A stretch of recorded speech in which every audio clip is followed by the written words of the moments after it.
Imagine waking up in the middle of the night with a throbbing pain in your big toe. That might be your first encounter with gout.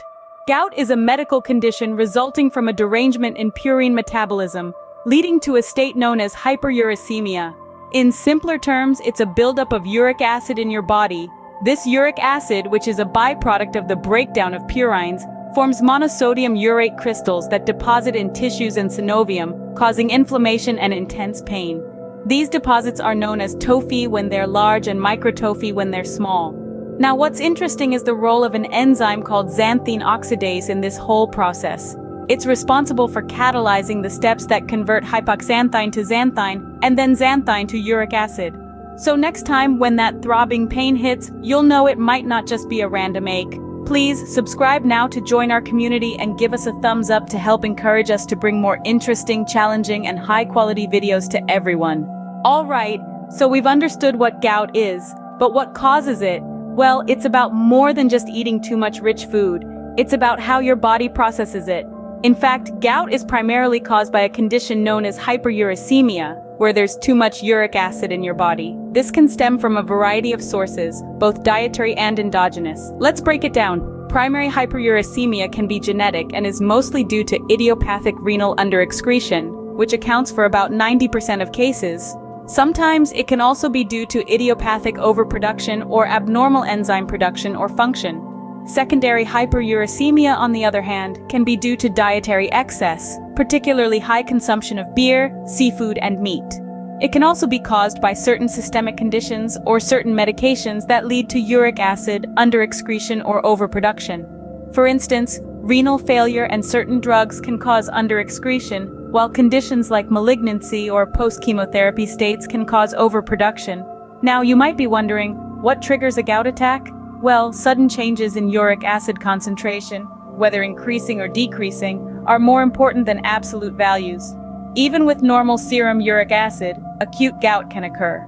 Changes in pH, temperature, or initiation of anti-hyperuricemics may precipitate an acute gouty attack. Common precipitants include alcohol, dietary excess, dehydration, certain drugs like thiazide and loop diuretics, trauma, illness, surgery, or starting xanthine oxidase inhibitor therapy.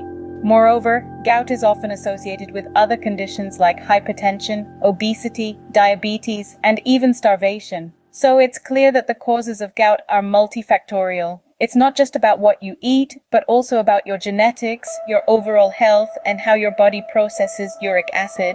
So it's not just about eating too much rich food, but also about how your body processes it. You may be wondering, does this happen to everyone? Well, gout isn't an unbiased condition. Its prevalence is significantly higher in certain groups. Predominantly, gout is most common in males over the age of 45. The reason for this is multifactorial, but it's largely due to changes in metabolism and hormone levels that occur with age, making older males more susceptible to hyperuricemia, and hence, gout. On the other hand, gout is extremely rare in premenopausal females. The presence of estrogen in premenopausal women seems to have a protective effect against gout. It helps the kidneys excrete uric acid, thereby reducing the chances of uric acid buildup and subsequently the formation of gouty crystals. However, it's essential to remember that while these groups are more susceptible, gout can affect anyone, regardless of age or gender. So, while anyone could get gout, some people are more prone than others.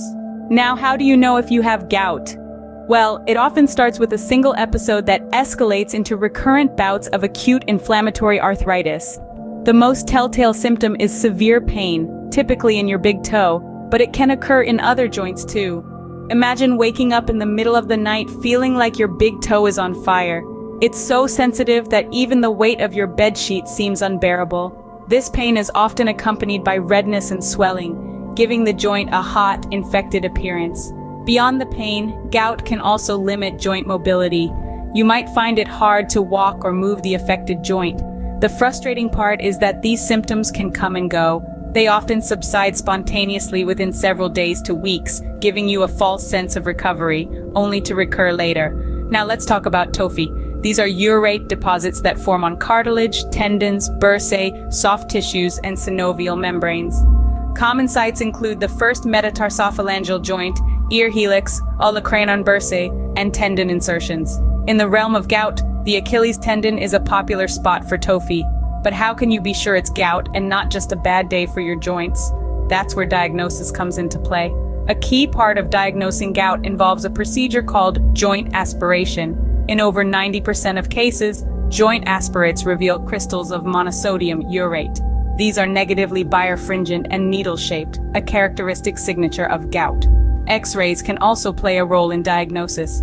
They may show TOFI as soft tissue swelling or reveal punched-out lesions, which are erosions with an overhanging edge. These are signs that gout has been at work in your body, causing damage to your joints.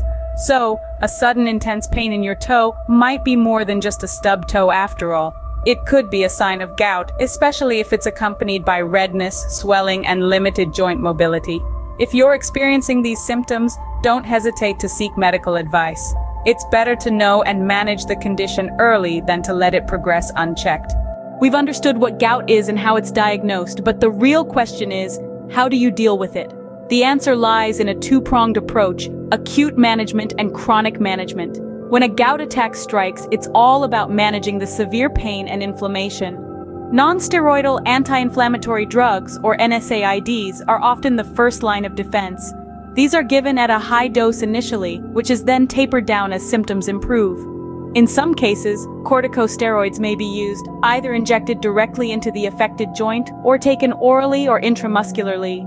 This is particularly useful when there are concerns about renal, cardiovascular, or gastrointestinal disease, or when NSAIDs have been ineffective or contraindicated. Colchicine is another useful medication, especially if taken within the first 12 hours of an attack. However, its effectiveness is limited by a narrow therapeutic range. One thing to remember is that starting allopurinol, a medication used in chronic gout management during an acute attack, can actually worsen the condition. Now let's talk about chronic management of gout. This is where lifestyle changes come into play, along with long-term medication. Avoiding foods with high purine content, such as visceral meats, sardines, shellfish, beans, and peas, can help reduce the buildup of uric acid in your body. Certain medications with hyperuricemic effects, including pyrazinamide, ethambutol, and thiazides, should also be avoided. Pharmaceutical management includes anti-hyperuricemic drugs like allopurinol and febuxostat, which work by decreasing uric acid production through inhibiting an enzyme called xanthine oxidase. Uricosuric drugs like probenecid and sulfenpyrazone are used if allopurinol is not effective or tolerated, but these should not be used in cases of renal failure. Before starting these medications, prophylaxis with colchicine or low-dose NSAIDs is often recommended to prevent acute flares.